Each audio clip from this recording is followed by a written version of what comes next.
നമസ്കാരം. എ.പിയുടെ ചൂലിനടിയേറ്റ മരവാഴ കെ.സി. ആപ്പുമായി കേരളത്തിലേക്ക്.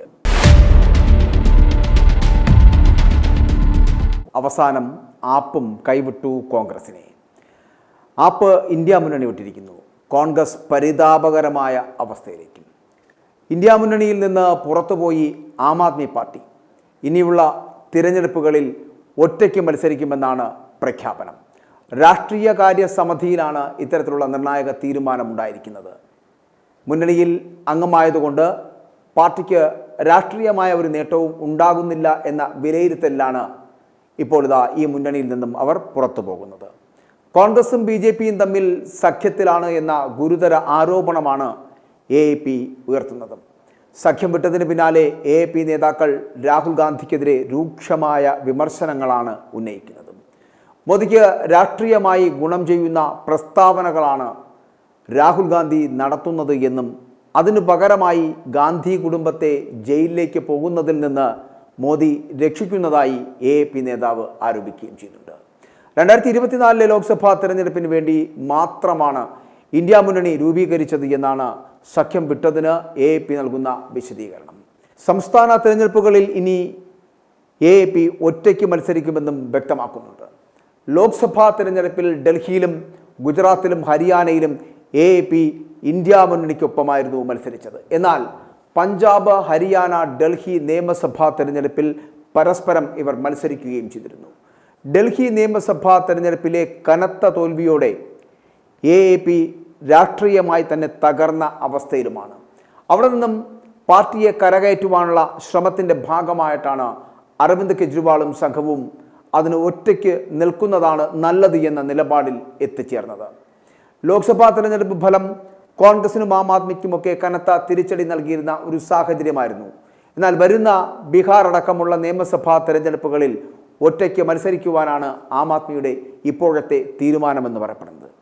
അപ്പോൾ ഇവിടെ ഒരു മുന്നണിയിൽ നിൽക്കുന്ന പാർട്ടിയെ കൂടെ നിർത്താൻ കഴിയാത്ത കോൺഗ്രസ്സുകാരാ, നിങ്ങളുടെ കാൽച്ചുവട്ടിലെ മണ്ണ് ഒലിച്ചു പോകുന്നത് നിങ്ങൾ അറിയുന്നില്ലേ? അറിയുന്നില്ലെങ്കിൽ അതിന് കാരണം സംഘടനാപരമായ പിഴവാണ്. സംഘടനയെ നയിക്കുന്നവർക്ക് അതിന് കഴിയുന്നില്ലെങ്കിൽ അവർ ഈ പണി മതിയാക്കി വല്ല വാർക്കപ്പണിക്കും പോകണം.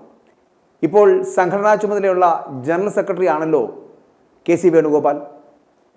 എന്തേ ഈ മഹാൻ ഇതുവരെ വിചാരിച്ചിട്ടും കോൺഗ്രസ് അധികാരത്തിൽ തിരിച്ചു വന്നില്ല? 2017 ഏപ്രിൽ 29 അഖിലേന്ത്യാ കോൺഗ്രസ് കമ്മിറ്റിയുടെ ജനറൽ സെക്രട്ടറിയായി ഈ മരവാഴയെ തിരഞ്ഞെടുക്കപ്പെട്ടത്.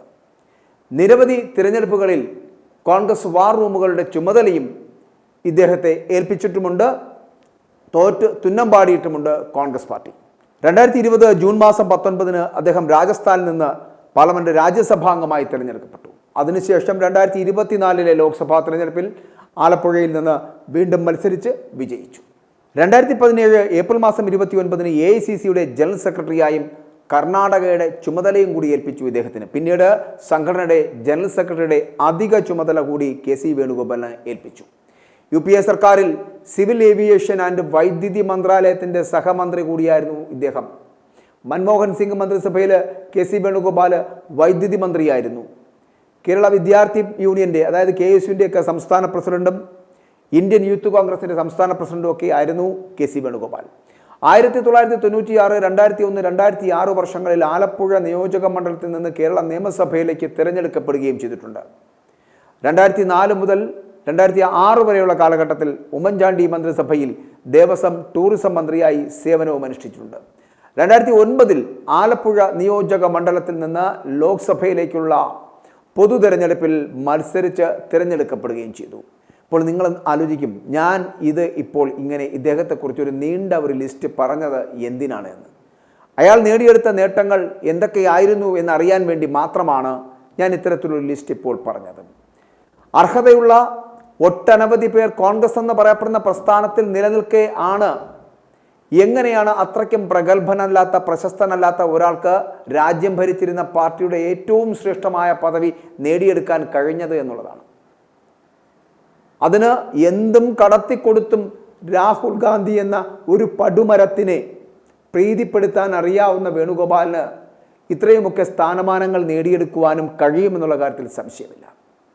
ഇനിയെങ്കിലും അത് ചിന്തിക്കേണ്ടതാണ്.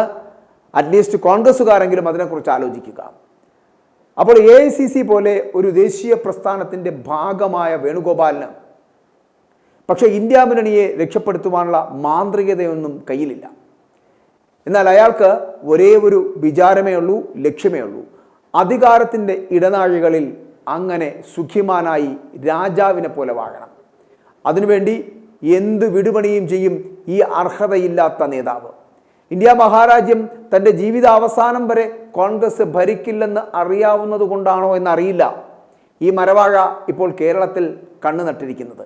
ഇനി അതല്ല, പ്രധാനമന്ത്രി ആയില്ലെങ്കിലും ഒരു കേന്ദ്ര ക്യാബിനറ്റ് പദവി പുഷ്പം പോലെ തരപ്പെടുത്തിയെടുക്കുവാൻ കഴിയുന്ന ആളാണ് KC എന്നിരിക്കെ അത് സ്വപ്നങ്ങളിൽ പോലും നടക്കില്ല എന്ന ബോധ്യമാണ് കേരളത്തിൽ ഒരു മുഖ്യമന്ത്രിയെങ്കിലും ആകാൻ കച്ചമുറുക്കുന്നതിന് പിന്നിലെന്ന് പറയേണ്ടിയിരിക്കുന്നു. അല്ലെങ്കിൽ സ്വന്തം പോക്കറ്റിലെ 100 രൂപ നോട്ട് പോലെയുള്ള രാഹുൽ ഗാന്ധിക്ക് വേണ്ടിയിട്ട് എന്ത് കൊടുക്കൽ വാങ്ങൽ നടത്തിയിട്ടായാലും ഇവിടുത്തെ അധികാര കസേര ഉറപ്പിക്കും ഈ മരവാഴ.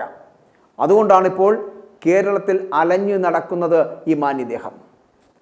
കേരളത്തിലെ ഉപതെരഞ്ഞെടുപ്പ് നടക്കുന്ന നിലമ്പൂരിൽ നല്ല രീതിയിൽ തന്നെയാണ് UDF അവരുടെ പ്രവർത്തനങ്ങളുമൊക്കെ ആയിട്ട് മുന്നോട്ട് പോകുന്നത് എന്നുള്ളതാണ്. VD സതീശൻ്റെ നേതൃത്വത്തിലുള്ള ഒരു കൂട്ടം യുവാക്കളും ഒപ്പം തന്നെ പരിണിതപ്രജ്ഞരായിട്ടുള്ള കോൺഗ്രസിൻ്റെ നേതാക്കളും UDFൻ്റെ നേതാക്കളുമൊക്കെ ഉൾപ്പെടെ ഒരു വലിയ നിര തന്നെയാണ് അവരുടെ വിജയത്തിൽ കുറഞ്ഞതൊന്നും പ്രതീക്ഷിക്കാതെ അക്ഷീണം പ്രയത്നിക്കുന്നത്. അവിടെയാണ് ഇതുപോലുള്ള മരവാഴകൾ ആവശ്യമില്ലാത്ത ഇടപെടലുകൾ നടത്തി വിജയം ഉറപ്പിച്ചു നിൽക്കുന്ന UDFൻ്റെ സ്ഥാനാർത്ഥിക്കുള്ള സാധ്യതകളെ ഇല്ലാതാക്കുന്ന തരത്തിലുള്ള പ്രസ്താവനകൾ നടത്തുന്നത്. നിലമ്പൂർ തിരഞ്ഞെടുപ്പുമായി ബന്ധപ്പെട്ടുള്ള UDF കൺവെൻഷനിൽ വന്ന് സംസാരിക്കവേ വേണുഗോപാൽ അധിക്ഷേപപരമായിട്ടുള്ള പരാമർശം നടത്തിയിരുന്നു. തിരഞ്ഞെടുപ്പ് കാലത്തെ കൈക്കൂലിയാണ് ക്ഷേമ പെൻഷനുകൾ എന്നായിരുന്നു വേണുഗോപാൽ ഇതുമായിട്ട് ബന്ധപ്പെട്ട് സംസാരിച്ചത്. ജനങ്ങൾക്ക് അവകാശപ്പെട്ട പെൻഷൻ നൽകുന്നതിനെ കൈക്കൂലി എന്ന് വിളിച്ചതിൽ KC വേണുഗോപാലിനെതിരെ വൻ പ്രതിഷേധമാണ് വരുന്നത്. ക്ഷേമ പെൻഷൻ കൈക്കൂലിയാക്കി എന്ന KC വേണുഗോപാലിൻ്റെ പ്രസ്താവന സാധാരണക്കാരോടുള്ള വെല്ലുവിളിയാണ് എന്ന് പറഞ്ഞ് LDF അത് ഒരു പ്രചരണ ആയുധമാക്കുകയും ചെയ്തു. അപ്പോൾ എന്തിനാണ് ഇതുപോലുള്ള വിഡ്ഢിത്തം പറയാൻ ഡൽഹിയിൽ നിന്നും ഇങ്ങോട്ട് എഴുന്നള്ളുന്നത് ഈ കേമൻ? അവിടെ പാർട്ടി ഏൽപ്പിച്ച ഭാരിച്ച ഉത്തരവാദിത്തം മറന്നുകൊണ്ട് അല്ലെങ്കിൽ അതിനെ മാറ്റിവെച്ചുകൊണ്ട് കേരള രാഷ്ട്രീയത്തിൽ ഇടപെടുന്നത് എന്തിനാണ്? ഇന്ത്യ മുന്നണി എന്ന് പറയപ്പെടുന്ന സഖ്യത്തെ കൂട്ടുത്തരവാദിത്തോടെ നയിച്ച് മോദി സർക്കാരിനെതിരായി ശക്തമായ ഒരു മുന്നണിയാക്കാൻ പ്രവർത്തിച്ചു കാണിക്കൂ. അത്തരത്തിൽ പ്രവർത്തിച്ചു കാണിക്കുകയാണ് ഈ മരപ്പൊട്ടനായ ജനറൽ സെക്രട്ടറി ചെയ്യേണ്ടത്. ഇപ്പോൾ ആം ആദ്മി പാർട്ടി പോയി കിട്ടി. ഇനി വരാനിരിക്കുന്ന ബീഹാർ തിരഞ്ഞെടുപ്പ് കൂടി കഴിയുമ്പോൾ ഇന്ത്യ മുന്നണിയിൽ എത്ര പാർട്ടികൾ അവശേഷിക്കുമെന്ന് കണ്ടറിയാം. ആർക്കും ഒരു ഉറപ്പും കൊടുക്കാൻ കഴിയാത്ത ഒരു മുന്നണിയായി തകർന്നു കഴിഞ്ഞിരിക്കുന്നു ഈ പ്രസ്ഥാനം. ഇതിൻ്റെ നേതൃത്വത്തിലുള്ള കോൺഗ്രസും ബാക്കി സഖ്യകക്ഷികളും ഒറ്റക്കെട്ടായി അല്ല മുന്നോട്ട് പോകുന്നത്. രാഹുൽ ഗാന്ധിയെ പോലുള്ള ഒരു നേതൃപാടവമില്ലാത്ത ഒരു വ്യക്തിക്ക് ഉപദേശം കൊടുക്കുന്നതാകട്ടെ ഒരു മരവാഴയും. അപ്പോൾ പിന്നെ എങ്ങനെ ഈ മുന്നണി മുന്നോട്ട് പോകും? KCയുടെ വാക്ക് വിശ്വസിച്ച് രാഹുൽ ഗാന്ധി ചെയ്തു കൂട്ടിയ തെറ്റുകളാണ് അങ്ങ് പഞ്ചാബിലടക്കം പാർട്ടിക്ക് ക്ഷീണമുണ്ടാക്കിയത് എന്നുള്ളതാണ്. അമരീന്ദർ സിംഗിനെ പോലുള്ള കരുത്തനായ നേതാക്കളെ പാർട്ടിയിൽ നിന്നും അകറ്റിയതാണ് ഈ പാർട്ടി ദേശീയ തലത്തിൽ നേരിടുന്ന ഏറ്റവും വലിയ വെല്ലുവിളി എന്ന് പറയപ്പെടുന്നത്. അതുപോലെയാണ് രാജസ്ഥാനിലും മഹാരാഷ്ട്രയിലും കർണാടകയിലും തെലുങ്കാനയിലും ആന്ധ്രാപ്രദേശിലും ഒക്കെ സംഭവിച്ചത്. അപ്പോൾ ഇതിനൊക്കെ പിന്നിൽ രാഹുൽ ഗാന്ധിക്ക് ബുദ്ധി ഉപദേശിക്കുന്ന ഒരു മഹാരാക്ഷസനുണ്ട്. ആ അധികാരമോഹിയുടെ ദുരാഗ്രഹം കാരണം എല്ലാ സംസ്ഥാനങ്ങളിലും കോൺഗ്രസ് തകർന്ന് തരിപ്പണമായി കഴിഞ്ഞു.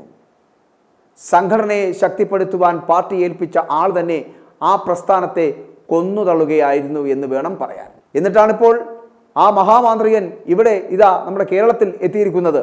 ഇവിടെ കോൺഗ്രസ് അത്യാവശ്യം വലിയ കുഴപ്പമൊന്നുമില്ലാതെ പോവുകയാണ്. മാത്രമല്ല VD സതീശൻ്റെ നേതൃത്വം നിലമ്പൂരിലെ ഉപതെരഞ്ഞെടുപ്പിൽ വിജയതന്ത്രങ്ങൾ മെനയുന്ന തിരക്കിലുമാണ്. അങ്ങനെ കോൺഗ്രസ് ഇവിടെ അത്യാവശ്യം ശക്തമാണ് താനും. ആ ഒരു യാത്രയിലാണ് AAPയുടെ ചൂലിനടിയേറ്റ മരവാഴ KC പുതിയ ആപ്പുമായി പുതാ കേരളത്തിലേക്ക് എത്തിയിരിക്കുന്നത്. അപ്പോൾ ഇത്തരത്തിൽ എല്ലായിടത്തും ചിലവഴിക്കുന്ന കുൽസിത പ്രവർത്തികളുണ്ടല്ലോ, അത് ഇവിടെയും കൊണ്ട് ഇംപ്ലിമെൻ്റ് ചെയ്യല്ലേ KC? കേരളത്തിലെ കോൺഗ്രസിലെ ഐക്യത്തിന് ആപ്പ് വയ്ക്കരുത്. ഇനി ആരുടെയെങ്കിലും കയ്യിൽ നിന്നും അച്ചാരം വാങ്ങി കോൺഗ്രസിനെ തോൽപ്പിക്കാനായിട്ടാണ് ഈ മരവാഴ നാട്ടിൽ വന്നതെങ്കിൽ അതിനും മറുപടി ഇന്നല്ലെങ്കിൽ നാളെ ജനം തന്നെ കൊടുക്കണം. ജനപിന്തുണ ഇല്ലാതായാൽ പിന്നെ എന്ത് സംഘടന, എന്ത് ജനറൽ സെക്രട്ടറി? ജനാധിപത്യത്തിൽ പ്രജകളാണ് യഥാർത്ഥ രാജാവ്. i2i News, an eye for truth. i2i News subscribe ചെയ്തിട്ടില്ലാത്തവർ ഇപ്പോൾ തന്നെ സബ്സ്ക്രൈബ് ചെയ്യുക. നോട്ടിഫിക്കേഷൻ ലഭിക്കുവാൻ ബെൽ ബട്ടണും അമർത്തുക.